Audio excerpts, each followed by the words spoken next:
नमस्कार दोस्तों, आप सभी का स्वागत है कंसेप्ट क्लियर यूट्यूब चैनल पर, जहां हर कॉन्सेप्ट होता है बिल्कुल क्लियर। अगर आप किसी भी बोर्ड एग्जाम की तैयारी कर रहे हैं, तो ये चैनल आपके लिए ही बना। यहाँ आपको हर चैप्टर मिलेगा सिंपल लैंग्वेज, क्लियर एक्सप्लेनेशन और एग्जाम ओरिएंटेड नोट्स के साथ। इस वीडियो में हम पढ़ने वाले हैं क्लास 10 साइंस का चैप्टर 10 प्रकाश का परावर्तन एवं अपवर्तन। इस चैप्टर को हम समझेंगे डेफिनेशन, एग्जाम्पल, डायग्राम और इम्पॉर्टेंट पॉइंट्स के साथ, ताकि बोर्ड एग्जाम में आपको पूरे मार्क्स मिल सकें। इम्पॉर्टेंट, इस चैप्टर के कंप्लीट नोट्स, पीडीएफ और स्लाइड्स आपको हमारे कॉन्सेप्ट क्लियर टेलीग्राम चैनल पर मिल जाएंगे, इसलिए टेलीग्राम जरूर ज्वाइन करें। लिंक डिस्क्रिप्शन में है। और अगर आप चाहते हैं कि सभी सब्जेक्ट्स के सभी चैप्टर्स इसी तरह आसान तरीके से समझ आएं, तो अभी चैनल को सब्सक्राइब करें और बेल आइकन दबाएं, ताकि आने वाली हर नई वीडियो आप तक सबसे पहले पहुंचे। तो चलिए दोस्तों, बिना समय गंवाए शुरू करते हैं आज का कॉन्सेप्ट क्लियर सेशन। बहुत बहुत धन्यवाद। मुझे बहुत खुशी है कि आज हम इतने दिलचस्प विषय पर चर्चा कर रहे हैं। बिल्कुल, और शुरुआत करते हैं हमारी पहली स्लाइड से, जहां स्क्रीन पर हमारा टाइटल है प्रकाश परावर्तन तथा अपवर्तन।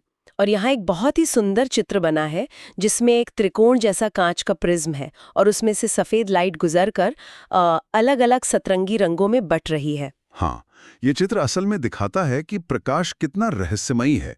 और मैं बता दूं कि आज की हमारी ये जो चर्चा है ना, ये बोर्ड परीक्षा के लिए एक संपूर्ण क्रैश कोर्स की तरह होने वाली है। हम हर एक महत्वपूर्ण बिंदु को कवर करेंगे। तो आगे बढ़ने से पहले स्लाइड 2 पर चलते हैं। ये समझना सबसे ज्यादा जरूरी है कि ये प्रकाश या लाइट असल में है क्या। देखिए, स्लाइड के अनुसार प्रकाश या लाइट एक तरह की ऊर्जा है, मतलब एनर्जी है, और इसे हम एक वैद्युत चुंबकीय यानी इलेक्ट्रोमैग्नेटिक तरंग कहते हैं।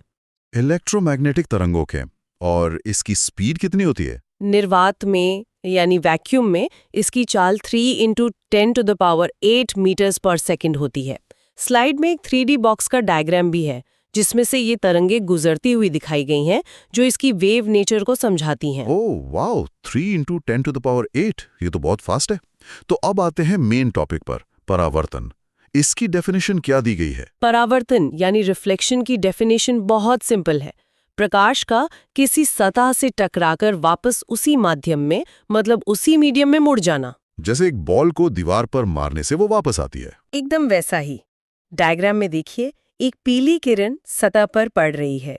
इसे हम आपतित किरण या इंसिडेंट रे कहते हैं। ये बिंदु O पर टकराती है। हाँ, और टकराकर जो नीले रंग की किरण वापस जा रही है, वो परावर्तित किरण या रिफ्लेक्टेड रे बन जाती है। सही पकड़ा। और इस डायग्राम में एक और चीज है। जिस पॉइंट पर किरण टकराई है ना, वहां एक 90 डिग्री की सीधी लाइन खींची गई है, जिसे हम अभिलंब या नॉर्मल कहते हैं। ये नॉर्मल 2 एंगल बनाता है, एंगल I और एंगल R। तो जब ये किरण टकराती है, तो क्या वो अपनी मर्जी से किसी भी दिशा में जा सकती है, या इसके कुछ नियम होते हैं? ऐसे ही कहीं भी नहीं चली जाती। इसके बिल्कुल पक्के नियम हैं। स्लाइड 3 पर यही परावर्तन के नियम यानी लॉज ऑफ रिफ्लेक्शन दिए गए हैं। 2 मुख्य नियम हैं। अच्छा, तो पहला नियम क्या कहता है? I = angle R। स्लाइड में एक प्रोट्रैक्टर यानी चांदा बनाया गया है, जहां दोनों एंगल्स ठीक 45 डिग्री दिखाए गए। समझ गया। और दूसरा नियम?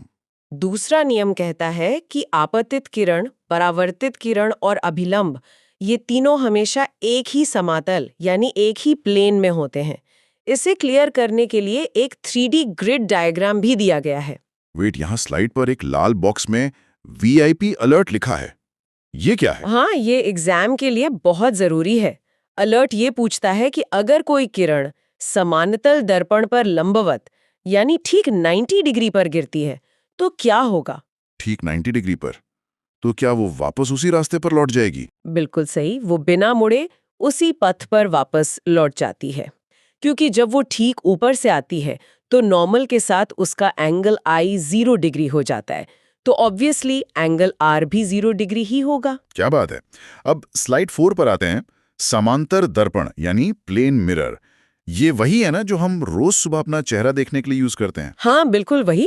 यहाँ एक व्यक्ति और एक एम्बुलेंस का डायग्राम दिया गया है। इस दर्पण के 4 मेन गुण यानी प्रॉपर्टीज बताई गई हैं। पहली ये कि प्रतिबिंब मतलब इमेज हमेशा काल्पनिक यानी वर्चुअल और सीधा बनता है। वर्चुअल का मतलब जिसे हम किसी पर्दे पर नहीं उतार सकते ना? सही कहा। दूसरा गुण ये है कि इमेज का आकार हमेशा वस्तु के आकार के बराबर होता है, न छोटा न बड़ा। और तीसरा? तीसरा गुण दूरी से जुड़ा है। दर्पण से वस्तु की जितनी दूरी होती है, दर्पण के अंदर इमेज भी ठीक उतनी ही दूरी पर बनती है। समझ गया। और चौथा पॉइंट यहाँ लिखा है पार्श्व उल्टाओ। ये थोड़ा नया शब्द लग रहा है। इसे इंग्लिश में लैटरल इन्वर्जन कहते हैं। इसका मतलब है कि वस्तु का दायां भाग बायां और बायां भाग दायां दिखता है, जैसे लेफ्ट का राइट और राइट का लेफ्ट। ओह, तभी डायग्राम में एम्बुलेंस दिखाया गया है। AMBULINCE के अक्षरों को गाड़ियों पर उल्टा लिखा जाता है ताकि आगे वाली गाड़ी के शीशे में वो सीधे दिखें, है ना? एकदम सही एग्जाम्पल पकड़ा आपने। अब स्लाइड 5 पर चलते हैं। समतल दर्पण तो सीधा होता है, लेकिन अगर शीशा चम्मच की तरह गोल हो तब क्या होगा? तो उन्हें हम गोलाकार दर्पण या स्फेरिकल मिरर्स कहेंगे। स्लाइड में इसके 2 प्रकार बताए गए हैं। पहला है अवतल दर्पण यानी कॉनकेव मिरर। हाँ, इसका बाहरी भाग रंजित होता है, मतलब सिल्वर पॉलिश होता है, और जो परावर्तक सतह होती है वो अंदर की ओर धसी हुई होती है, जैसे गुफा के अंदर। और दूसरा है उत्तल दर्पण यानी कॉन्वेक्स मिरर। इसमें उल्टा होता है। इसका भीतरी भाग रंजित होता है और परावर्तक सतह बाहर की ओर उभरी हुई होती है। सही। अब इन दर्पणों को पढ़ने के लिए 4 इंपॉर्टेंट टर्म समझने होंगे। पहला है सी यानी वक्रता केंद्र। ये उस पूरे गोले का सेंटर है जिसका ये दर्पण एक छोटा सा हिस्सा है। अच्छा। और पी क्या है? पी यानी ध्रुव या पोल। ये दर्पण का बिल्कुल सेंटर पॉइंट या मध्य बिंदु होता है। फिर आता है एफ या फोकस। ये वही एफ है ना जो हमने पहली स्लाइड में देखा था? बिल्कुल वही। ये वो पॉइंट है जहां मुख्य अक्ष के समानांतर आने वाली किरणें टकराने के बाद मिलती हैं। और आखिरी टर्म है मुख्य अक्ष या प्रिंसिपल एक्सिस। ये पी और सी को मिलाने वाली एक सीधी काल्पनिक रेखा होती है। ओके, तो दर्पण कैसा दिखता है ये तो क्लियर हो गया, लेकिन अब स्लाइड 6 पर आते हैं। किरण आरेख यानी रे डायग्राम्स बनाने के 4 मुख्य नियम। किरणें इन दर्पणों पर चलेंगी कैसे? यहाँ 4 बेसिक रूल्स हैं जो डायग्राम के साथ समझाए गए हैं। पहला नियम समांतर या पैरेलल रूल। अगर कोई किरण मुख्य अक्ष के पैरेलल आती है तो परावर्तन के बाद वो हमेशा फोकस यानी एफ से गुजरती है। समझ गया। और दूसरा नियम बिल्कुल इसका उल्टा लग रहा है। हाँ, दूसरा नियम फोकस का है। अगर कोई किरण एफ से होकर दर्पण पर गिरती है तो परावर्तन के बाद वो मुख्य अक्ष के समांतर हो जाती है। ओके, पहले का ठीक ऑपोजिट। और तीसरा नियम? तीसरा है केंद्र या सेंटर रूल। अगर किरण सी से गुजरती हुई आती है तो वो बिना किसी डिविएशन के उसी रास्ते पर वापस लौट जाती है। ऐसा क्यों? क्योंकि उस पॉइंट पर वो दर्पण के बिल्कुल परपेंडिकुलर होती है, जैसे हमने प्लेन मिरर वाले वीआईपी अलर्ट में देखा था। ओ, कनेक्ट हो गया। और चौथा रूल? चौथा रूल ध्रुव या पोल का है। अगर कोई किरण सीधे पी पर किसी एंगल थीटा से टकराती है तो वो मुख्य अक्ष के साथ ठीक वही एंगल थीटा बनाते हुए दूसरी तरफ परावर्तित हो जाती है। ग्रेट। अब इन 4 नियमों का यूज करके हम इमेज कैसे बनाएंगे? स्लाइड 7 में अवतल दर्पण के लिए एक मास्टर पैटर्न की बात की गई है। हाँ, ये मास्टर पैटर्न बहुत हेल्पफुल है। डायग्राम में 6 अलग-अलग तीरों मतलब एरोज से वस्तु और इमेज की सिचुएशंस दिखाई गई हैं। पैटर्न ये कहता है कि जैसे-जैसे वस्तु दर्पण के पास आती है, उसका वास्तविक प्रतिबिंब दर्पण से दूर और आकार में बड़ा होता जाता है। मतलब वस्तु पास आएगी और इमेज दूर और बड़ी होती जाएगी। पर यहाँ एक नोट भी दिया गया है। हाँ, नोट ये है कि सिर्फ आखिरी स्थिति में जब वस्तु P और F के बिल्कुल बीच होती है तब इमेज आभासी यानी वर्चुअल बनती है और दर्पण के पीछे चली जाती है। ओके, अब इसको थोड़ा डिटेल में देखते हैं। स्लाइड 8 पर पहली 3 स्थितियां दी गई हैं। स्थिति 1, जब वस्तु अनंत पर हो यानी इन्फिनिटी पर, तो प्रतिबिंब फोकस यानी F पर बनता है। इसकी प्रकृति वास्तविक और उल्टी होती है और आकार में ये बहुत ही छोटा एक बिंदु जैसा होता है। फिर स्थिति 2 में वस्तु थोड़ा पास आती है, C और इन्फिनिटी के बीच। तब प्रतिबिंब भी थोड़ा दूर खिसक जाता है, C और F के बीच बनता है। ये भी वास्तविक और उल्टा होता है, पर अब इसका आकार वस्तु से थोड़ा छोटा होता है, बिंदु जैसा नहीं। अच्छा, और स्थिति 3? ये बहुत स्पेशल है। जब वस्तु ठीक सी यानी वक्रता केंद्र पर होती है तो प्रतिबिंब भी ठीक सी पर ही बनता है। वास्तविक, उल्टा, और सबसे खास बात इसका आकार बिल्कुल वस्तु के आकार के समान होता है, सेम साइज। तो ये थी पहली 3 पोजीशंस। अब स्लाइड 9 पर चलते हैं बची हुई 3 पोजीशंस के लिए। स्थिति 4 क्या है? स्थिति 4 में वस्तु और आगे बढ़ती है C और F के बीच। अब प्रतिबिंब C और इन्फिनिटी के बीच चला जाता है। ये वास्तविक और उल्टा होता है और अब इसका आकार वस्तु से बहुत बड़ा हो जाता है। और जब वस्तु ठीक F पर पहुंच जाए, यानी स्थिति 5, तब प्रतिबिंब अनंत यानी इन्फिनिटी पर बनता है। ये भी वास्तविक, उल्टा और आकार में बहुत बड़ा होता है। अब आती है स्थिति 6, और यहाँ फिर से एक VIP एग्जाम अलर्ट है। जब वस्तु P और F के बीच हो। हाँ, ये सबसे अलग केस है। इसमें प्रतिबिंब दर्पण के पीछे बनता है। इसकी प्रकृति अब काल्पनिक यानी वर्चुअल और सीधी हो जाती है और आकार वस्तु से बड़ा होता है। ये VIP अलर्ट वाकई बहुत महत्वपूर्ण है। दोस्तों, ऐसे ही VIP कॉन्सेप्ट्स को आसानी से समझने के लिए हमारे कॉन्सेप्ट क्लियर यूट्यूब चैनल को सब्सक्राइब जरूर करें। बिल्कुल। तो अब हमने अवतल दर्पण की 6 सिचुएशंस देख ली हैं, लेकिन स्लाइड 10 पर उत्तल यानी कॉन्वेक्स दर्पण है। क्या इसमें भी ऐसी 6 अलग-अलग कॉम्प्लेक्स स्थितियां होती हैं? नहीं, बिल्कुल नहीं। उत्तल दर्पण बहुत सीधा साधा है। ये प्रकाश किरणों को फैलाता है, इसलिए इसे डाइवर्जिंग मिरर कहते हैं। इसका रिजल्ट हमेशा सेम ही होता है। हमेशा सेम मतलब वस्तु को कहीं भी रख दो? हाँ, वस्तु कहीं भी रखी हो, प्रतिबिंब हमेशा दर्पण के पीछे बनता है, P और F के बीच। ये हमेशा काल्पनिक और सीधा होता है और आकार में वस्तु से हमेशा छोटा यानी डिमिनिश्ड होता है। तब तो ये याद रखना बहुत आसान हो गया। स्लाइड में एक एग्जाम टिप भी दी गई है, वो क्या है? एग्जाम टिप ये है कि उत्तल दर्पण की फोकस दूरी यानी स्मॉल f हमेशा धनात्मक मतलब पॉजिटिव होती है। जब हम प्लस और माइनस की बात कर ही रहे हैं, तो मैथ के सवालों के लिए स्लाइड 11 पर जो कार्टेशियन साइन कन्वेंशन है, वो क्या कहता? देखिए, इसे एक XY ग्राफ के जरिए समझाया गया है। सबसे पहला नियम यह है कि सभी दूरियां ध्रुव यानी P से मापी जाती हैं। P को आप ग्राफ का 0 पॉइंट मान लीजिए। ओके, तो वस्तु की दूरी जिसे U कहते हैं, उसका क्या साइन होगा? वस्तु हमेशा दर्पण के आगे यानी बाईं ओर रखी जाती है, इसलिए U सदैव ऋणात्मक मतलब नेगेटिव होती है, हमेशा माइनस। और फोकस दूरी F के लिए? अवतल दर्पण का फोकस बाईं ओर होता है तो उसके लिए F नेगेटिव होता है, और उत्तल दर्पण का फोकस दाईं ओर दर्पण के पीछे होता है, इसलिए उसके लिए F पॉजिटिव होता है। समझ गया। और प्रतिबिंब की दूरी V? अगर इमेज वास्तविक यानी रियल है तो वो सामने बनेगी, इसलिए V माइनस होगा, और अगर इमेज आभासी यानी वर्चुअल है तो वो पीछे बनेगी, इसलिए V प्लस होगा। अब स्लाइड 12 पर चलते हैं। एक मैथमेटिकल चैलेंज है।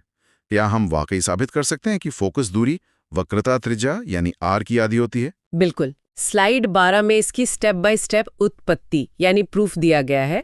हमारा टारगेट है R इक्वल टू 2F या F इक्वल टू R/2 सिद्ध करना। ओके, तो स्टेप 1 क्या है? स्टेप 1 में हम मानते हैं कि एक समांतर किरण दर्पण के पॉइंट B पर टकराती है और F से गुजरती है। परावर्तन के नियम के अनुसार एंगल I और एंगल R बराबर होंगे। ये हमारा इक्वेशन 1 बन गया। फिर स्टेप 2 में लिखा है एकांतर कोण यानी ऑल्टरनेट एंगल्स। हाँ, ज्योमेट्री के ऑल्टरनेट एंगल्स रूल से एंगल ABC और एंगल BCF बराबर होंगे, जो कि एंगल I के बराबर है। अच्छा, तो स्टेप 3 कहता है कि ट्रायंगल BCF में एंगल CBF और एंगल BCF बराबर हो गए। बिल्कुल, और क्योंकि दो एंगल्स बराबर है तो ये एक समद्विबाहु यानी आइसोसेलेस ट्रायंगल बन गया। आइसोसेलेस ट्रायंगल का मतलब उसकी 2 साइड्स भी इक्वल होंगी, है ना? सही। इसलिए स्टेप 4 में हम कह सकते हैं कि line BF equal to CF। लेकिन स्लाइड में एक शर्त दी है। स्टेप 5 में यदि दर्पण का द्वारक मतलब एपर्चर छोटा है, तब क्या होगा? अगर एपर्चर छोटा है तो पॉइंट B ध्रुव P के बहुत ज्यादा करीब होगा। इस सिचुएशन में हम मान लेते हैं कि BF लगभग PF के बराबर है। तो इसका मतलब स्टेप 6 में CF और PF बराबर हो गए? एकदम सही। अब क्योंकि टोटल दूरी PC है और वो CF प्लस PF से बनती है, तो हम उसे PF प्लस PF लिख सकते हैं, यानी R इक्वल टू 2F, जिसका सीधा सा मतलब है F इक्वल टू R/2। और ये हो गया प्रूव्ड। वाह, स्टेप बाय स्टेप ज्योमेट्री से ये कितना लॉजिकल लगता है। लेकिन ये तो F और R की बात हुई। स्लाइड 13 और 14 पर वस्तु और प्रतिबिंब की दूरी के बारे में क्या है? दर्पण सूत्र यानी मिरर फॉर्मूला क्या कहता है? स्लाइड 13 बताती है कि मिरर फॉर्मूला है 1v + 1u equal to 1f। यहाँ v प्रतिबिंब की दूरी है, u वस्तु की दूरी है और f फोकस दूरी है। डायग्राम में एक ऑब्जेक्ट AB दिख रहा है जिसका रियल इमेज A' बन रहा है। क्या हम इस फॉर्मूला को भी डिराइव कर सकते हैं? हाँ, स्लाइड 14 में इसके एक 5 स्टेप डेरिवेशन है। ये भी ट्रायंगल्स की सिमिलैरिटी पर बेस्ड है। स्टेप 1 में ट्रायंगल ABC और ट्रायंगल A'-B' समरूप यानी सिमिलर हैं। इसलिए उनकी साइड्स का ratio AB/A'-B' equal to BC/B'-C होगा। ये इक्वेशन 1 है। फिर स्टेप 2 में एक और ट्रायंगल का जोड़ा है। सही, ट्रायंगल NPF और ट्रायंगल A'-B' भी सिमिलर है, तो उनका ratio NP/A'-B' equal to PF/B'-F होगा। अब क्योंकि लाइन NP AB के बराबर है, तो हम इसे लिख सकते हैं AB/A'-B' इक्वल टू PF/B'-F। ये इक्वेशन 2 हो गई। तो स्टेप 3 में हम इक्वेशन 1 और 2 को मिला देते हैं क्योंकि दोनों की लेफ्ट साइड सेम है। बिल्कुल, दोनों को मिलाने पर हमें मिलता है BC/B'-C इक्वल टू PF/B'-F।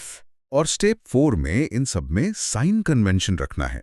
हाँ, जब हम इन दूरियों को साइन कन्वेंशन के साथ -u, -r, -v और -f से रिप्लेस करते हैं, तो एक इक्वेशन बनती है।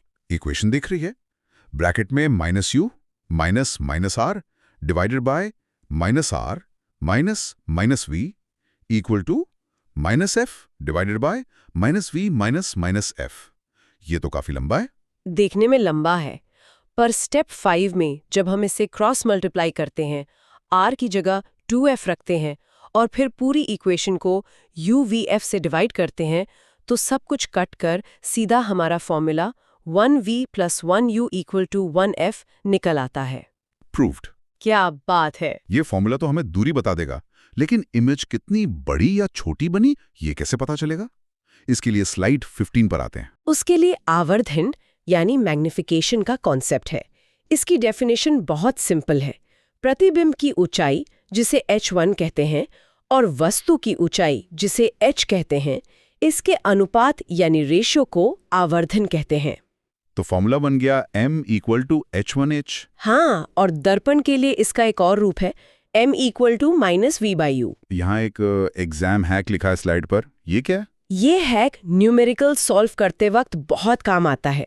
अगर आपका m का आंसर माइनस में आ रहा है, तो समझ लीजिए कि इमेज वास्तविक और उल्टी बनी है, और अगर m का आंसर प्लस में आ रहा है, तो इमेज आभासी और सीधी है।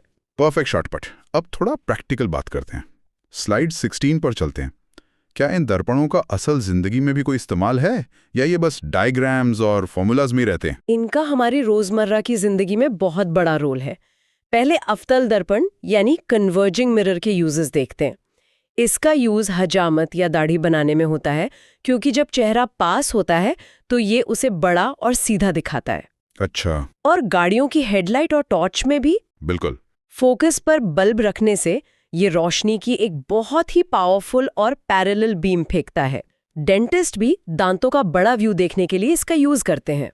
और स्लाइड में एक पॉइंट सोलर फर्नेसेस का भी है। हाँ, सौर भट्टियों में सूर्य की सारी रोशनी को एक ही पॉइंट पर फोकस करने के लिए अवतल दर्पण का यूज होता है, जिससे बहुत ज्यादा हीट पैदा होती है। वाह।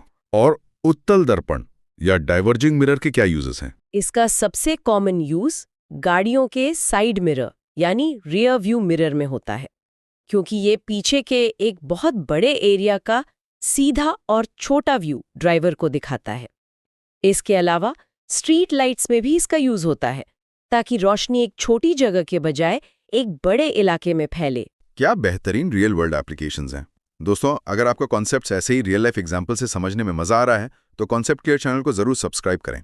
अब हमने इतना कुछ पढ़ लिया है तो साइट 17 पर एक कंपैरिजन मैट्रिक्स दिया गया है जो चीजों को रिवाइज करने में मदद करेगा। ये वास्तविक और आभासी प्रतिबिंब के बीच का अंतर है। हाँ, तो वास्तविक या रियल इमेज का पहला पॉइंट क्या है? रियल इमेज तब बनती है जब किरणें परावर्तन के बाद वाकई में किसी एक बिंदु पर जाकर मिलती हैं। ये हमेशा उल्टी यानी इन्वर्टेड बनती है। और इसकी सबसे बड़ी पहचान ये है कि इसे हम पर्दे यानी स्क्रीन पर प्राप्त कर सकते हैं। हाँ? जैसे सिनेमा हॉल में। एकदम सही। और ये हमेशा दर्पण के सामने बनती है। वहीं दूसरी तरफ आभासी या वर्चुअल इमेज में किरणें असल में नहीं मिलती, बस मिलती हुई प्रतीत होती हैं, अपीयर होती हैं। और इसलिए इसे डायग्राम में टूटी हुई यानी डॉटेड लाइन से बनाते हैं। हाँ, ये हमेशा सीधी यानी इरेक्ट बनती है। इसे पर्दे पर नहीं उतारा जा सकता और ये हमेशा दर्पण के पीछे बनती है। थ्योरी तो बहुत अच्छे से क्लियर हो गई, लेकिन अब आते हैं उस हिस्से पर जिससे स्टूडेंट्स थोड़ा डरते हैं। Slide 18 numerical problems. इन सवालों को बिना गलती किए हल करने की क्या स्ट्रेटजी है? डरना बिल्कुल नहीं है। स्लाइड 18 में एक सिंपल 3 स्टेप एग्जाम स्ट्रेटजी दी गई है। स्टेप 1 है दिया है यानी गिवन डेटा लिखना। सबसे पहले पहचानो कि दर्पण कौन सा है।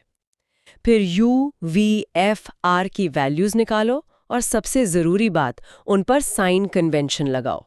याद रखना U हमेशा नेगेटिव होता है। ओके, गिवन डेटा निकाल लिया। स्टेप 2 क्या होगा? स्टेप 2 है सूत्र का चयन यानी चूज फॉर्मूला। अगर सवाल में दूरी पूछी है तो 1V + 1U = 1F यूज करो। और अगर इमेज का आकार या नेचर पूछा है तो M = -V/U यूज करो। और आखिरी स्टेप 3? स्टेप 3 है प्रकृति की पहचान यानी इंटरप्रेट द आंसर। जब V का आंसर आए तो उसका साइन चेक करो। अगर V- आए तो इमेज वास्तविक है और सामने बनी है। अगर V+ आए तो आभासी है और पीछे बनी है। बहुत आसान लग रहा है, तो चलिए इसे टेस्ट करके देखते हैं। स्लाइड 19 पर हमारा न्यूमेरिकल प्रैक्टिस 1 है। चलिए देखते हैं। प्रश्न है 15 सेंटीमीटर फोकस दूरी के अवतल दर्पण से 60 सेंटीमीटर पर रखी गई एक वस्तु के प्रतिबिंब की स्थिति का पता लगाएं। ओके, तो स्टेप 1 लगाते हैं। दिया है, क्योंकि ये अवतल दर्पण है, इसका फोकस बाईं ओर होगा, तो F = -15 सेंटीमीटर और वस्तु की दूरी तो हमेशा माइनस होती है, तो U = -60 सेंटीमीटर और हमें V निकालना है। शानदार। अब स्टेप 2 फॉर्मूला। हम लिखेंगे 1/V + 1/U = 1/F। इसमें वैल्यूज रखने पर होगा 1/V + 1 - 60 = 1 - 15। जिसे हम ऐसे भी लिख सकते हैं 1V - 160 = -115। बिल्कुल। अब -160 को राइट साइड भेजेंगे तो वो प्लस हो जाएगा। तो इक्वेशन बनेगी 1V = -115 + 160। जब हम इनका LCM 60 लेंगे तो ऊपर आएगा -4 + 1 यानी -3। तो 1V = -3/60 हो गया। हाँ, और जब इसको कैंसिल करेंगे तो 1V = -1/20 आएगा, जिसका मतलब है V = -20 सेंटीमीटर। ये हुई ना बात। और स्टेप 3 के अनुसार हमारा निष्कर्ष होगा, क्योंकि V का मान ऋणात्मक यानी नेगेटिव आया है, इसका मतलब प्रतिबिंब वास्तविक है और दर्पण के ठीक सामने 20 सेंटीमीटर की दूरी पर बना है। एकदम परफेक्ट। अब स्लाइड 20 पर एक और सवाल ट्राई करते हैं। न्यूमेरिकल प्रैक्टिस 2 आवर्धन यानी मैग्निफिकेशन पर बेस्ड। सवाल क्या है? प्रश्न है एक अवतल दर्पण के सामने 10 सेंटीमीटर दूरी पर रखी वस्तु का 3 गुना आवर्धित मतलब मैग्निफाइड वास्तविक प्रतिबिंब बनता है। प्रतिबिंब कहाँ बनेगा? दिया है, देखते हैं। वस्तु की दूरी U = -10 सेंटीमीटर और क्योंकि सवाल में साफ लिखा है कि प्रतिबिंब वास्तविक है, तो एग्जाम हैक के अनुसार मैग्निफिकेशन M का साइन माइनस होगा, तो M = -3। हमें V निकालना है। सही जा रहे हैं। फॉर्मूला लगेगा M = -V/U, तो हम लिखेंगे -3 = -V और उसके अपॉन में -10। -V के अपॉन में -10 है, तो माइनस कट के V/10 हो जाएगा। तो इक्वेशन बची -3 = V/10। बिल्कुल। आप क्रॉस मल्टीप्लाई करने पर v इक्वल टू -3 इंटू 10, जिसका मतलब है v इक्वल टू -30 सेंटीमीटर्स। और निष्कर्ष ये निकला कि माइनस साइन का मतलब प्रतिबिंब दर्पण के सामने 30 सेंटीमीटर की दूरी पर बनेगा और वो वास्तविक और उल्टा होगा। क्या बात है, आपने तो मास्टर कर लिया। और यही है हमारा स्लाइड 21, प्रकाश का परावर्तन, संपूर्ण सारांश, यानी द मास्टर समरी। इस पूरे चैप्टर में बस 3 मुख्य सूत्र हैं। दर्पण सूत्र 1v + 1u = 1f, दूसरा f = r/2 और तीसरा मैग्निफिकेशन m = h1/ho या -v/u। और साइंस की समरी, u हमेशा माइनस होगा, f अवतल के लिए माइनस, उत्तल के लिए प्लस, v और m दोनों वास्तविक इमेज के लिए माइनस और आभासी के लिए प्लस होते हैं। और एक सबसे बढ़िया रूल जो समरी में लिखा है, 6vs1 रूल। हाँ, अवतल दर्पण में 5 स्थितियां रियल और इन्वर्टेड है और सिर्फ एक सिचुएशन वर्चुअल और इरेक्ट है, जब वस्तु P और F के बीच हो। वहीं दूसरी तरफ उत्तल दर्पण हमेशा हर सिचुएशन में वर्चुअल, इरेक्ट और छोटा प्रतिबिंब ही बनाता है। तो दोस्तों, ये था प्रकाश के परावर्तन का पूरा कॉन्सेप्ट, स्टेप बाय स्टेप, बिल्कुल क्लियर। प्रकाश के अपवर्तन यानी रिफ्रैक्शन ऑफ लाइट के बारे में बात करेंगे। ये इस चैप्टर का भाग 2 है। बिल्कुल। और आज हमारी कोशिश ये रहेगी कि हम चीजों को सिर्फ रटे नहीं, बल्कि सच में समझें कि प्रकाश असल में व्यवहार कैसे करता है। तो चर्चा की शुरुआत यहीं से करते हैं। ये जो टर्म है प्रकाश का अपवर्तन या रिफ्रैक्शन ऑफ लाइट, ये असल में है क्या? इसे समझने के लिए हमारी स्लाइड 2 पर जो चित्र है उसे देखते हैं। जब भी प्रकाश की किरण एक पारदर्शी माध्यम, जिसे हम ट्रांसपेरेंट मीडियम कहते हैं, उससे निकलकर किसी दूसरे पारदर्शी माध्यम में जाती है तो उसकी दिशा में परिवर्तन होता है। दिशा में परिवर्तन मतलब वो मुड़ जाती है। बिल्कुल। चित्र में साफ दिख रहा है कि कैसे एक किरण हवा यानी एयर से जल में प्रवेश कर रही है और जैसे ही वो पानी की सतह को छूती है वो अपनी सीधी लाइन से थोड़ा मुड़ जाती है। इसी मुड़ने को अपवर्तन कहते हैं। अच्छा, पर ये दिशा बदलती क्यों है? मेरा मतलब है, क्या हर माध्यम में प्रकाश एक ही स्पीड से नहीं चलता? नहीं, बिल्कुल नहीं। अगर मैं इसे ऐसे सोचूं, जैसे एक खाली सड़क पर हमारी गाड़ी बहुत तेज चलती है, लेकिन अचानक भीड़ वाले बाजार में आ जाए तो स्पीड धीमी हो जाती है। क्या लाइट के साथ भी यही हो रहा है? अरे वाह, ये एनालॉजी तो बहुत ही बढ़िया है। आपने बिल्कुल सही पकड़ा। हमारी तीसरी और चौथी स्लाइड इसी बारे में है। हम प्रकाशीय माध्यमों को यानी ऑप्टिकल मीडियम्स को उनकी स्पीड के हिसाब से 2 हिस्सों में बांटते हैं। वो 2 हिस्से कौन से हैं? पहला है विरल माध्यम या रेयर मीडियम। ये वो खाली सड़क है जहां प्रकाश की चाल अधिक होती है। और दूसरा है सघन माध्यम यानी डेंस मीडियम, जहां प्रकाश की चाल कम हो जाती है। अच्छा, हाँ, तो क्या हमारे पास इसका कोई डेटा है कि स्पीड कितनी कम या ज्यादा होती है? बिल्कुल है। अगर हम डेटा देखें तो हवा या निर्वात में प्रकाश की चाल 3 लाख किलोमीटर प्रति सेकंड होती है। वहीं जब यह जल में जाता है तो चाल घटकर 2,25,000 किलोमीटर प्रति सेकंड रह जाती है। बाप रे, ये तो काफी कम हो गई। हाँ, और कांच में तो ये और भी कम हो जाती है, करीब 2 लाख किलोमीटर प्रति सेकंड। तो अगर हम तुलना करें तो हवा विरल है और जल सघन। राइट। लेकिन अगर हम जल और कांच की तुलना करें तो जल विरल माध्यम बन जाएगा और कांच सघन हो जाएगा। क्योंकि कांच में स्पीड पानी से भी कम है। हाँ, तो ये तुलना पर निर्भर करता है। लेकिन अगर किरण मुड़ रही है तो हमें कैसे पता चलेगा कि वो किस तरफ मुड़ेगी, दाएं या बाएं? इसका भी एक पक्का नियम है। स्लाइड 5 और 6 में इसके चित्र दिए गए हैं। इसे समझने के लिए हमें एक अभिलंब या नॉर्मल लाइन को इमेजिन करना होगा, जो सतह पर बिल्कुल सीधी 90 डिग्री पर खड़ी होती है। Okay, normal line. जब प्रकाश विरल से सघन माध्यम में जाता है, उदाहरण के लिए हवा से जल में, तो उसकी स्पीड कम होती है और वो किरण इस अभिलंब की ओर मुड़ जाती है। मतलब नॉर्मल के पास आ जाती है। सही कहा। और इसका उल्टा भी होता है।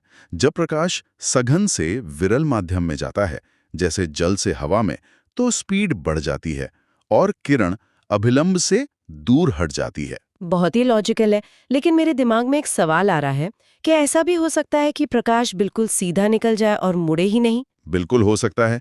स्लाइड 7 में इसी स्थिति को दिखाया गया है। अगर प्रकाश की किरण दोनों माध्यमों को अलग करने वाली सतह पर बिल्कुल लंबवत या कह लीजिए परपेंडिकुलर गिरती है, तो बिना कोई परिवर्तन हुए वो एकदम सीधी निकल जाएगी। ओह, मतलब अगर एंगल 90 डिग्री है तो कोई रिफ्रैक्शन नहीं होगा। दोस्तों, अगर आपको ये चित्र और दिशाएं आसानी से समझ आ रही हैं तो कॉन्सेप्ट क्लियर चैनल को सब्सक्राइब जरूर करें। बिल्कुल। अब हम थोड़ा आगे बढ़ते हैं और स्लाइड 8 और 9 पर आते हैं। हाँ, तो क्या इस मुड़ने का कोई गणितीय नियम भी है, मैथमेटिकल रूल? जी हाँ, अपवर्तन के दो बहुत ही महत्वपूर्ण नियम हैं। पहला नियम कहता है कि आपतित किरण, अपवर्तित किरण और अभिलंब ये तीनों हमेशा एक ही समतल पर होते हैं। एक ही प्लेन में, राइट। और दूसरा नियम? दूसरा नियम गणित से जुड़ा है।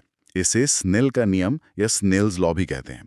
इसके अनुसार आपतन कोण की ज्या, जिसे हम साइन आई कहते हैं, और अपवर्तन कोण की ज्या यानी साइन आर, इन दोनों का अनुपात हमेशा एक नियतांक होता है। नियतांक मतलब एक कांस्टेंट वैल्यू। बिल्कुल। साइन आई और साइन आर को भाग देने पर जो नंबर आता है वो फिक्स होता है। और स्लाइड 10 में हम देखते हैं कि इसी नियतांक को हम एक खास नाम देते हैं अपवर्तनांक या रिफ्रैक्टिव इंडेक्स। तो अपवर्तनांक को हम परिभाषित कैसे करेंगे? बहुत आसान है। यह निर्वात में प्रकाश की चाल और उस माध्यम में प्रकाश की चाल का अनुपात है। चलो इसे कैलकुलेशन से समझते हैं ताकि एग्जाम में हमारे स्टूडेंट से कोई गलती ना हो। जरूर। स्लाइड 11 और 12 में हमने सवाल हल करके दिखाए हैं। मान लीजिए किसी माध्यम में प्रकाश की चाल 2,50,000 किलोमीटर प्रति सेकंड है, तो अपवर्तनांक कैसे निकालेंगे? निर्वात की चाल जो 3 लाख है उसे इससे भाग देंगे। एकदम सही। 3 लाख को 2,50,000 से भाग देंगे तो उत्तर आएगा 1.2। अच्छा, और अगर जल का अपवर्तनांक निकालना हो तो 3 लाख को जल की चाल 2,25,000 से भाग देंगे। इसे हल करने पर जल का अपवर्तनांक 1.33 आता है। क्या हर माध्यम का ऐसा कोई फिक्स नंबर होता है? हाँ, स्लाइड 13 में पूरी लिस्ट है। वायु का अपवर्तनांक 1.0003 है, जो सबसे कम है। जल का 1.33, केरोसिन तेल का 1.44 और बर्फ का 1.31। और कांच का? क्राउन कांच का 1.48 से 1.61 के बीच होता है। लेकिन सबसे दिलचस्प है हीरा। डायमंड, उसका कितना होता है? हीरे का अपवर्तनांक 2.42 होता है, जो कि सबसे अधिक है। अधिक होता है, जो बोर्ड एग्जाम के लिए बहुत महत्वपूर्ण है। चलिए स्लाइड 14 और 15 पर आते हैं और अब तक जो पढ़ा है उसका एक त्वरित रिवीजन कर लेते हैं। हाँ, एक क्विक रिकैप हो जाए। हमने फ्लो चार्ट देखा। विरल से सघन जाने पर किरण अभिलंब की ओर मुड़ती है, चाल घटती है। सघन से विरल जाने पर अभिलंब से दूर हटती है, चाल बढ़ती है। और हमने स्नेल का नियम और अपवर्तनांक की लिस्ट भी देखी। ये तो था निरपेक्ष अपवर्तनांक यानी एब्सोल्यूट रिफ्रैक्टिव इंडेक्स। पर ये आपेक्षिक अपवर्तनांक क्या होता है, रिलेटिव रिफ्रैक्टिव इंडेक्स? ये स्लाइड 16 में समझाया गया है। जब हम किन्हीं दो माध्यमों के निरपेक्ष अपवर्तनांकों की आपस में तुलना करते हैं तो उनके अनुपात को आपेक्षिक अपवर्तनांक कहते हैं। अच्छा, मतलब पानी और कांच का आपस में रेशियो निकालना हो तो? बिल्कुल। अब स्लाइड 17 पर आते हैं, जहां एक बहुत ही विजुअल कॉन्सेप्ट है पार्श्विक विस्थापन या लैटरल डिस्प्लेसमेंट। ये कांच की स्लैब वाला प्रयोग है ना? हाँ, कांच की स्लैब में जब प्रकाश प्रवेश करता है और फिर बाहर निकलता है तो आपतित किरण और बाहर निकलने वाली निर्गत किरण ये दोनों एक दूसरे के समानांतर हो जाती हैं। पैरेलल हो जाती हैं। हाँ, पर वो अपनी मूल जगह से थोड़ी खिसक जाती हैं ना? सही पकड़ा। उन दोनों किरणों के बीच की जो लंबवत दूरी है उसी शिफ्ट को पार्श्विक विस्थापन कहते हैं। ये सब विज्ञान और फॉर्मूले तो ठीक है, लेकिन क्या हम इसे अपनी रोजमर्रा की जिंदगी में देख सकते हैं? बिल्कुल देख सकते हैं। स्लाइड 18 में दैनिक जीवन के उदाहरण दिए हैं। क्या आपने कभी पानी के गिलास में रखी छड़ी को टेढ़ा मेढ़ा देखा है? हाँ, वो हमेशा टूटी हुई सी लगती है। वो अपवर्तन के कारण है। इसी तरह पानी में रखा सिक्का थोड़ा उभरा हुआ प्रतीत होता है। तालाब में मछली अपनी असली जगह से आगे या ऊपर दिखती है। ओह, इसीलिए मछली पकड़ना मुश्किल होता है। हाँ, और स्विमिंग पूल की गहराई भी असल गहराई से कम प्रतीत होती है। अरे वाह, ये तो बहुत ही अमेजिंग है। और क्या आसमान में भी इसका कोई उदाहरण है? बिल्कुल। स्लाइड 19 देखिए। रात में जो तारे टिमटिमाते हैं, ट्विंकलिंग ऑफ स्टार्स, वो भी वायुमंडलीय अपवर्तन के कारण ही होता है। वायुमंडल में कैसे? वहां तो सिर्फ हवा है। हवा की परतें अलग अलग तापमान की होती हैं, कोई सघन तो कोई विरल। जब तारों की रोशनी उनसे गुजरती है तो बार बार मुड़ती है, जिससे तारे टिमटिमाते हुए लगते हैं।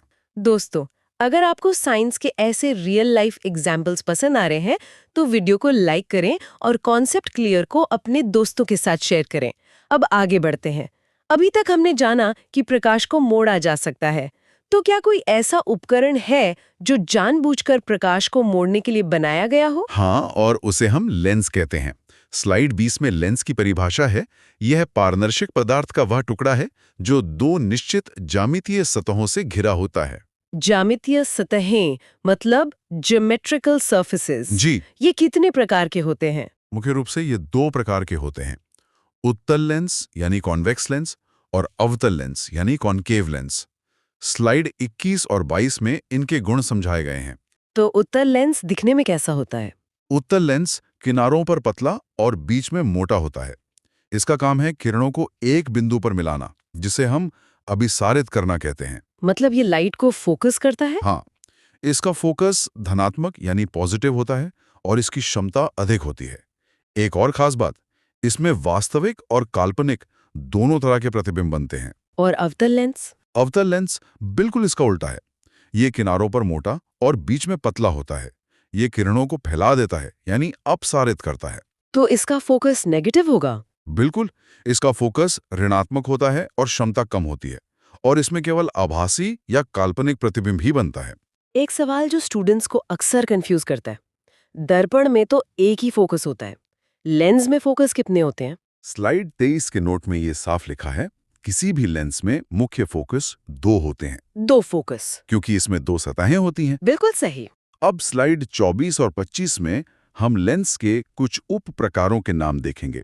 जैसे उत्तल के प्रकार हैं उभयोत्तल, समतलोत्तल और अवतलोत्तल। और अवतल के भी ऐसे ही प्रकार होंगे? हाँ, अवतल के प्रकार हैं उभयावतल, समतलावतल और उत्तलावतल। ये दोनों सतहों के कॉम्बिनेशन से बनते हैं। स्लाइड 26 पर आते हुए एक चीज पूछनी थी, ये वास्तविक और काल्पनिक फोकस का क्या चक्कर है? बहुत ही अच्छा सवाल है।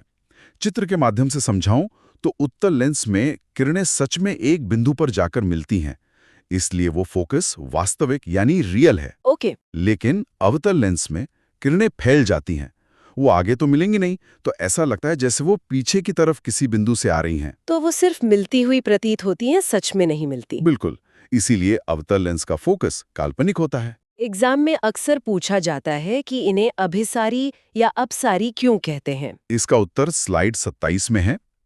उत्तल लेंस को अभिसारी इसलिए कहते हैं क्योंकि ये समांतर किरण पुंजों को एक जगह से कोड़ता है। और अवतल लेंस को? अवतल लेंस को अपसारी कहते हैं क्योंकि ये किरणों को फैला देता है। बहुत ही लॉजिकल है। दोनों लेंसों के बीच एक आमना सामना यानी डिफरेंस टेबल हो जाए, जो एग्जाम में सीधा 5 नंबर का आता है। ये बहुत जरूरी है। स्लाइड 28 और 29 के टेबल में 5 मुख्य अंतर हैं। चलिए एक एक करके डिस्कस करते हैं। ठीक है, मैं पॉइंट बोलती हूँ, आप जवाब दीजिएगा। पहला है आकार। उत्तल लेंस बीच में मोटा होता है और अवतल लेंस बीच में पतला होता है। दूसरा पॉइंट, किरणों का व्यवहार। उत्तल लेंस किरणों को अभिसारित करता है, जबकि अवतल लेंस किरणों को अपसारित करता है। तीसरा, फोकस। उत्तल का फोकस वास्तविक व धनात्मक होता है, अवतल का फोकस काल्पनिक व ऋणात्मक होता है। चौथा अंतर, प्रतिबिंब यानी इमेज का प्रकार। उत्तल लेंस वास्तविक और काल्पनिक दोनों तरह के प्रतिबिंब बना सकता है, जबकि अवतल लेंस केवल काल्पनिक प्रतिबिंब बना सकता है। और आखिरी 5वां पॉइंट, प्रतिबिंब का आकार। उत्तल लेंस में वस्तु का छोटा, बराबर या बड़ा हर तरह का प्रतिबिंब मिल सकता है, लेकिन अवतल लेंस में वस्तु का हमेशा केवल छोटा प्रतिबिंब ही मिलता है। सही है। वैसे स्लाइड 5 पे एक बहुत बड़ी प्रॉब्लम का सलूशन है। स्टूडेंट्स को मिरर और लेंस के नियमों में बड़ा कंफ्यूजन होता है। क्या कोई ट्रिक है ऐसे याद रखने की? हाँ, ये फंडा बहुत काम का है।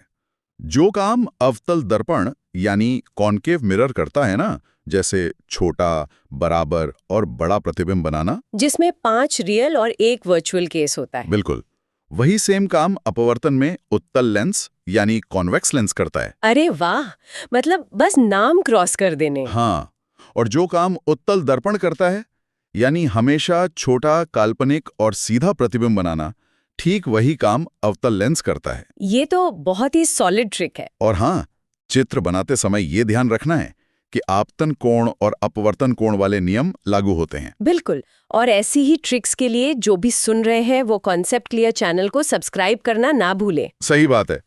अब स्लाइड 6 और 7 पर आते हैं, किरण आरेख यानी रे डायग्राम बनाने के नियम। तो डायग्राम बनाने के लिए किरणें निकालनी कैसे हैं? इसके 3 केस या नियम हैं। पहला केस, अगर कोई किरण मुख्य अक्ष के समानांतर आ रही है तो वो अपवर्तन के बाद फोकस, जिसे F2 कहते हैं, वहां से होकर गुजरती है। मतलब पैरेलल आई तो फोकस से गई। हाँ, और दूसरा केस इसका ठीक उल्टा है। जो किरण फोकस यानी F1 की दिशा से आती है वो लेंस से अपवर्तन के बाद मुख्य अक्ष के समानांतर हो जाती है। ठीक है, ये दोनों तो आसान है। और स्लाइड 7 पर जो तीसरा नियम है। तीसरा केस बहुत सिंपल है। प्रकाशीय केंद्र, जिसे O से लिखते हैं, अगर कोई किरण उसकी दिशा में आती है तो वो अपवर्तन के बाद बिना अपनी दिशा बदले बिल्कुल सीधी निकल जाती है। मतलब उसमें कोई मुड़ाव नहीं होता। बिल्कुल नहीं।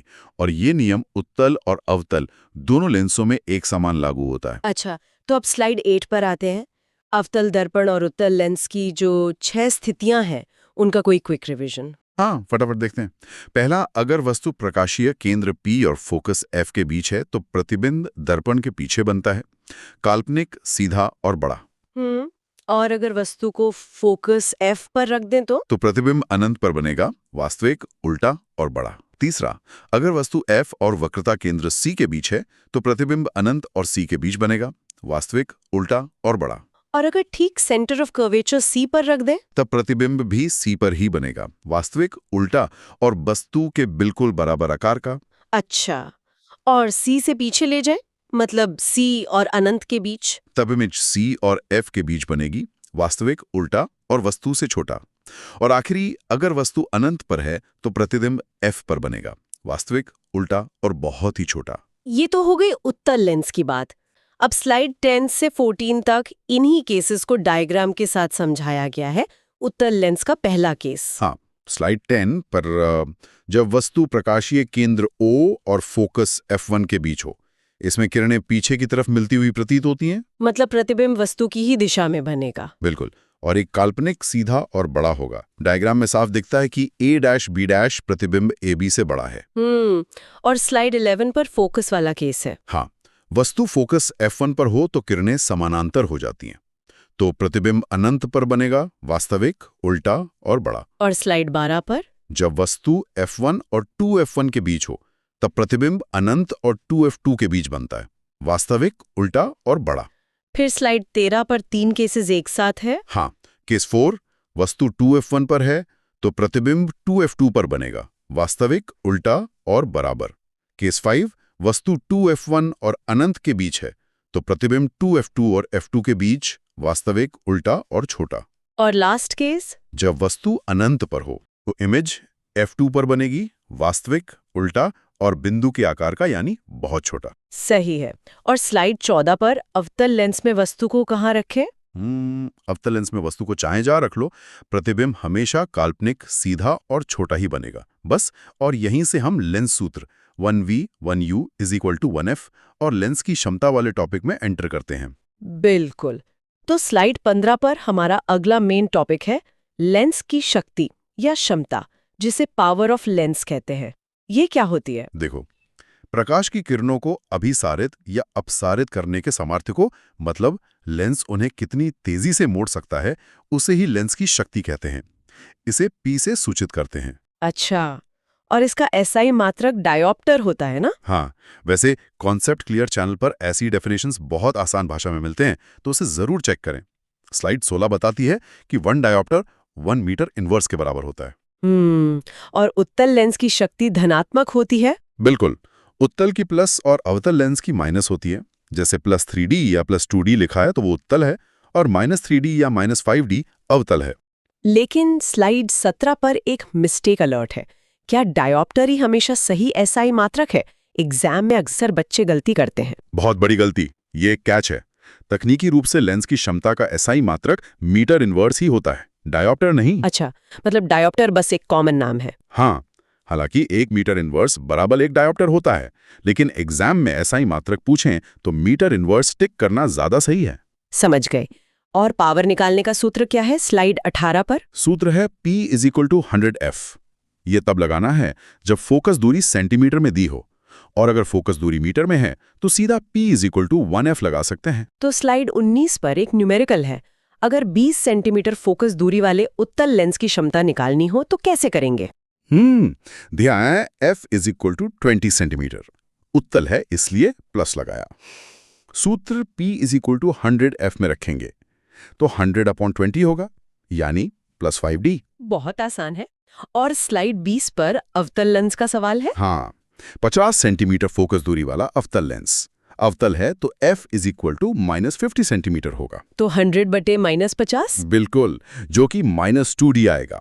स्लाइड 21 पर जो उत्तल लेंस का टेबल है उसे देखकर लगता है कि फोकस दूरी और शक्ति में उल्टा संबंध है। एकदम सही पकड़ा।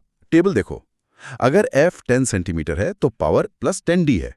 f 20 सेंटीमीटर हुआ तो पावर घटकर +5d हो गई। मतलब फोकस जितना कम होगा लेंस की शक्ति उतनी ज्यादा होगी। हाँ, f 50 सेंटीमीटर पर पावर +2d है और 1 मीटर पर पावर +1d रह जाती है। तो अगर हमें पावर दी हो और फोकस दूरी निकालनी हो, जैसे स्लाइड 22 पर रिवर्स कैलकुलेशन है। हाँ, अगर क्षमता +2d है तो फोकस दूरी f is equal to 100p होगा।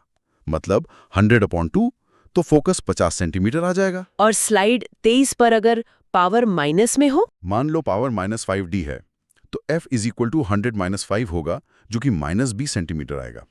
और क्योंकि ये माइनस में है तो लेंस अवतल होगा। स्लाइड 24 पर एक रियल लाइफ एग्जाम्पल है। डॉक्टर ने चश्मे की शक्ति +1.5d लिखी है। इसका क्या मतलब है? इसका मतलब फोकस दूरी f इज इक्वल टू 101.5 है।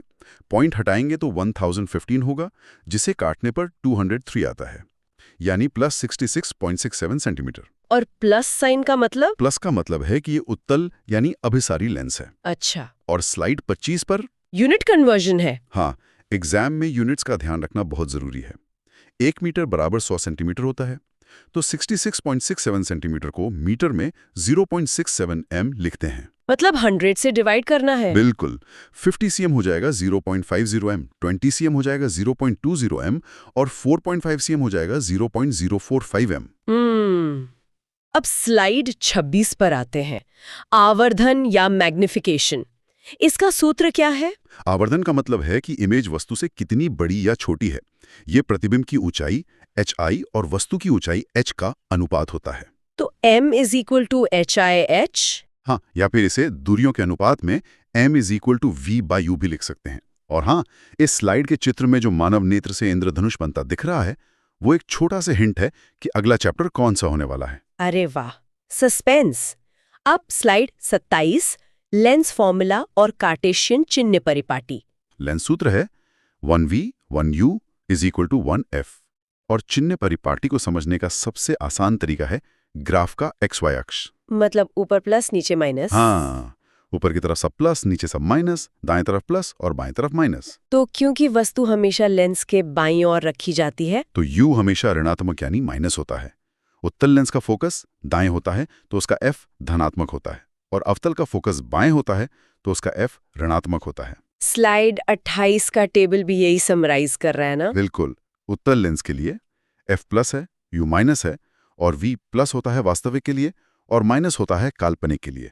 अवतल लेंस में तो सब कुछ माइनस होता है, f, u और v, क्योंकि वो हमेशा काल्पनिक प्रतिबिंब बनाता है। तो चलिए स्लाइड 29 पर एक न्यूमेरिकल सॉल्व करते हैं। 15 सेंटीमीटर फोकस दूरी वाले अवतल लेंस द्वारा 10 सेंटीमीटर दूर प्रतिबिंब बनता है। वस्तु की दूरी u क्या है? अवतल लेंस है तो f इक्वल टू -15 सेंटीमीटर और v इक्वल टू -10 सेंटीमीटर होगा। सूत्र में रखेंगे तो? सूत्र है 1v 1u equal to 1f। मान रखने पर 1 - 10 1u इक्वल टू 1 - 15। फिर इसे रीअरेंज करेंगे। हाँ, -1 1 10 और ये 1 - 15 इधर आकर प्लस हो जाएगा, तो -1 1 10 plus 1 1 15 equal to 1u। LCM 30 आएगा। तो ऊपर आएगा -3 + 2। बिल्कुल। -3 + 2 30 इक्वल टू 1u, यानी -130 इक्वल टू 1u। तो हमारी वस्तु की दूरी u आ गई -30 सेंटीमीटर। परफेक्ट। अब आते हैं उस हिस्से पर जिससे स्टूडेंट्स सबसे ज्यादा घबराते हैं। स्लाइड 30 और 31, लेंस सूत्र सिद्ध करना। घबराने की बिल्कुल जरूरत नहीं है। हम उत्तल और अवतल दोनों के लिए 1v 1u equal to 1f बहुत आसानी से सिद्ध करेंगे। तो शुरुआत कहाँ से करनी है? पहले तो दर्पण की चिन्ह परिपाटी दिमाग में बिठा लो। ऊपर प्लस, नीचे माइनस, बाएं माइनस, दाएं प्लस। ठीक है, तो स्लाइड 32, 33 और 34 पर जो उत्तल लेंस का डेरिवेशन है वो कैसे काम करता है? स्लाइड 32 के चित्र में देखो, एक उत्तल लेंस है, वस्तु AB रखी है और उसका वास्तविक प्रतिबिंब A' B' बन रहा है। हाँ। अब स्लाइड 33 पर हमें समरूप त्रिभुज यानी सिमिलर ट्राइंगल्स का फंडा लगाना है। पहला जोड़ा है त्रिभुज ABO और त्रिभुज A-B-O का। इनका अनुपात कैसे लेंगे? लंब बटे लंब और आधार बटे आधार, यानी AB बटे A-B- बराबर होगा BO बटे B-O के। इसे समीकरण 1 मान लो। अच्छा। और दूसरा जोड़ा फोकस F2 से बनता है, त्रिभुज MO F2 और त्रिभुज A-B' F2। इनका अनुपात होगा MO बटे A-B' बराबर OF2 बटे B' लेकिन MO तो AB के बराबर ही है ना? बिल्कुल सही, क्योंकि किरण समानांतर थी तो MO की जगह AB रख दो। अब समीकरण बन गया AB बटे A-B' बराबर OF2 बटे B'। ये है समीकरण 2। अब स्लाइड 34 पर इन दोनों को मिलाना है। हाँ, दोनों के बाएं हिस्से बराबर हैं तो दाएं हिस्से भी बराबर होंगे, यानी BO बटे B' बराबर होगा OF2 बटे B'। अब बस इनकी वैल्यू रखनी है चिन्ह के साथ। BO वस्तु की दूरी है तो -U, B'O प्रतिबिंब है तो +V, OF2 फोकस है तो +F और B'-F2 होगा VF। तो ये हो गया -UV = F of V - F। अब बस क्रॉस मल्टीप्लाई करना है। गुणा करने पर आएगा -UV + UF = VF। और फिर दोनों तरफ UVF से भाग दे दो, सब कटकुटाकर हमारा सूत्र सिद्ध हो जाएगा। 1V + 1U = 1F। अरे वाह, ये तो सच में आसान था। तो क्या स्लाइड 37, 38 और 39 पर जो अवतल लेंस का डेरिवेशन है उसमें भी यही तरीका काम करेगा? बिल्कुल सेम तरीका। स्लाइड 37 के चित्र में अवतल लेंस है, वस्तु AB है और उसका काल्पनिक प्रतिबिंब A'-B' बन रहा है। तो स्लाइड 38 के त्रिभुज कौन से होंगे? वही त्रिभुज ABO और A'-B'-O समरूप हैं। तो AB A'-B' = BO B'-O और दूसरा त्रिभुज MOF1 और A'-B' समरूप हैं।